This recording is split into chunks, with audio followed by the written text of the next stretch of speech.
What's going on? Welcome back down the Barbarian Bar. Today, got something exciting here. We are looking at the new breed EDC Wingspan. My friend Mark has sent this on over here, part of the pass around group, which is pretty awesome. Thank you for that, by the way. I checked out the Clydesdale. It was awesome. This is the Wingspan. First thing I want to say is Mark's designs are catered differently than any other designer out there. They are not all the exact same, but they all have a certain little aesthetic that you'll have to kind of take a look and be the judge of yourself. You may not see it, you may see it, but this is the Wingspan. When it comes to an EDC knife, it can vary what you want the knife to be like. I personally think that this is the size of a knife that really kind of speaks to me, because it's small, it'll fit in the pocket very well. When I talk about my personal needs for an EDC knife, I like to kind of compare it to the small Inkosi versus the Umnunzan. The Umnunzan is too big, monster of a knife, and the Inkosi, small Inkosi that is a small knife. What I like is a knife right in between there. So let's compare then the Wingspan to what I'm talking about.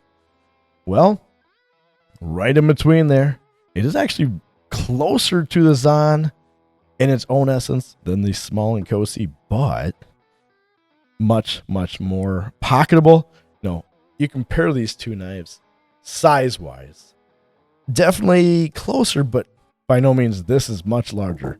This is almost the perfect size. It's going to check off one box right away for my EDC needs. I have personal things that I like about knives, and size matters. The prototype here is a D2 flat grind. The production will be a hollow grind with S35V and blade steel. For an EDC knife, that is absolutely on par for what I want out of a knife, with an elegant look and also usefulness. Definitely checks two boxes off. I want a useful knife because I'm a user of knives, but I'm also a collector, so I want it to look very elegant as well. Another box on my EDC list. It's got to have a good steel, an S35. Absolutely good steel. The carbon fiber is a woven carbon fiber. It's a silver, which is really good elegance, of course. I'm not really big into a whole lot of carbon fiber, but with these overlays, definitely rocks. I like that. Of course, another premium material, looking at this titanium, and it's got these milled lines in there, very aesthetically pleasing. I would say here, this is what makes it kind of cool, is that black with the silver really contrast each other. There's a lot of stuff to really be looking at, and looking at the fit and finish, man, they're spot on. They are spot on. Looking at that blade, we talked about this blade will be S35V and blade steel. This is going to also be a hollow grind. Like I said, just looking at this one, it's a flat grind, of course. But that doesn't take away from the shape here. So this is a modified Sheepsfoot with excelente jimping. I love all the jimping. You can ride all the way up even when you choke up. Love that. I'm a huge fan of jimping, and jimping comes with purpose. You're not slipping and sliding around. Love that. And also, it's got this finger choil. I'm going to call it finger choil because it's definitely big enough to be a finger choil. You can call it a sharpening choil as well, of course, but definitely fits the hand. I like that a lot. Very drop shutty as well here. And talk about fidgetability here. That's something that's kind of important for me. I'll admit it here. Come here, closer. Confession. I'm a user and a collector, but something about a knife that's fidgety just gets me. I can't help it. Anyways, going and talking about fidgetability, this got this hole here. You can call it a thumb hole, you can call it a finger hole, but it's almost like a fuller hole. So it's kind of like the fuller, but check that out. You can spidey flick it really easy, but it's a full-on hole, but it's like a fuller. I don't know. I like that. And I love that I can spidey flick it because, let's just be honest, it does not look like it'd be very easy, but it is. The detent is spot on here. Now, if you're shaking it down, there we go. I did get it to do it, but that's expected because I really Yeah, I really tried. Of course, fidgetability. I like knives that have multiple deployment options. So, of course, you can use your thumb. And it's got this over-the-top flipper. Love that. That actually goes right into all the jimping. If you look here, it goes all the way around. Super cool. Attention to detail is pretty neat. So talking about that hole, he actually calls it a finger slot. That works for me. I'll go with it. I've seen people do this. I don't know if I can do it. Oh, yeah. Oh, yeah. I can't do that too often. That was like the first try. Wow. Okay. I typically can't open it that way. I like that. Normally, I'll use the thumb, and I actually missed on the first one. Wow. Okay. That wins. I like that. I like that. Let's talk about the elephant in the room. If you've been spying on this and looking at it, I got to talk about it. This pocket clip here. Have you ever seen inlays on a pocket clip? No, I haven't. That's the first time I've ever seen it. Talk about attention to detail. I love that. Very nice. And of course, this is a different pocket clip. It's deep carry, but it's behind the scales here, behind the handle.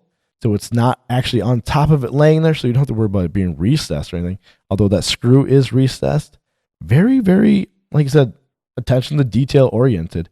It is not left-handed, but that's okay. So it is a right-handed only, which I think a lot of lefties have actually just kind of taken that under consideration and realized that most times will not be lefty or righty.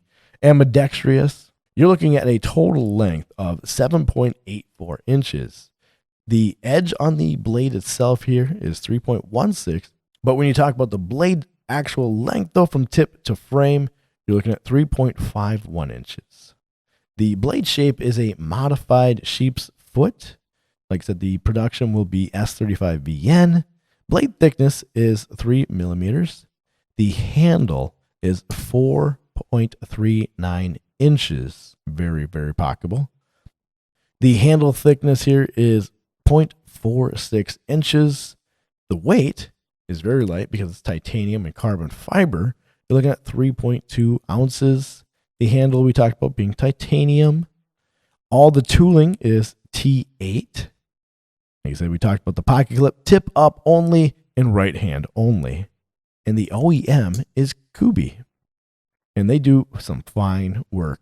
They definitely make some fine looking, fine machined, fine everything. Like they make some good quality knives. So good on you, Mark, for choosing them. They make some good knives. So there are two versions of this one. The one that I've got here is the belt satin blade, black titanium frame, silver twill carbon fiber overlays with satin hardware and a black pocket clip. The other option is acid stonewashed blade, blue titanium frame, weave carbon fiber overlays, black hardware, and a blue clip. Sounds like this one being the prototype. He's going to ask that detent to be strengthened up just a little bit. No, wait. I was trying that. So, being I did that one time so far, that's probably going to be fixed, it sounds like. So, that's pretty cool. And talking about that slot there here, I don't see a problem with it. I like the aesthetics of it, but it sounds like that's going to be widened up to 3.65 millimeters. It's currently 2.5 millimeters wide. So it sounds like that's going to get a little bit bigger. I don't personally see a problem with it. I don't mind that. I like how it's kind of like really in there and it doesn't look like it would do much, but man, it works. I can Spidey flick that all day long. Man, I could see this really being something I could put to work. If you are getting in on the pre-order, looks like that process has started. It started on the 10th of this month. And the pre-order price will be $145. A very good price for what you're getting. And if you are going to wait, which I wouldn't, you will have to pay a little bit of a higher price, like about $150. The time frame for the final production, though, is estimated 4 to 5 months. So you're looking like a latest of like April of 2025. So that's pretty good. And I'll put all this, all the stuff down in the description so you can get yourself set up here, of course. Mark, I really do enjoy it. It's a great knife here. I think everybody else will enjoy it as well. They're great. And if you haven't seen the Clydesdale that he designed, definitely worth checking out here. And you can watch that right here. Everybody have a great rest of your day. And what do they say? How do you end the videos? Like, stay sharp? No, that's probably taken already. No, that's probably taken already. I don't have my coffee on me, so I can't end it like normal. Everybody have a great rest of the day. Enjoy. I don't know. I got no ending. Just go watch this video right here.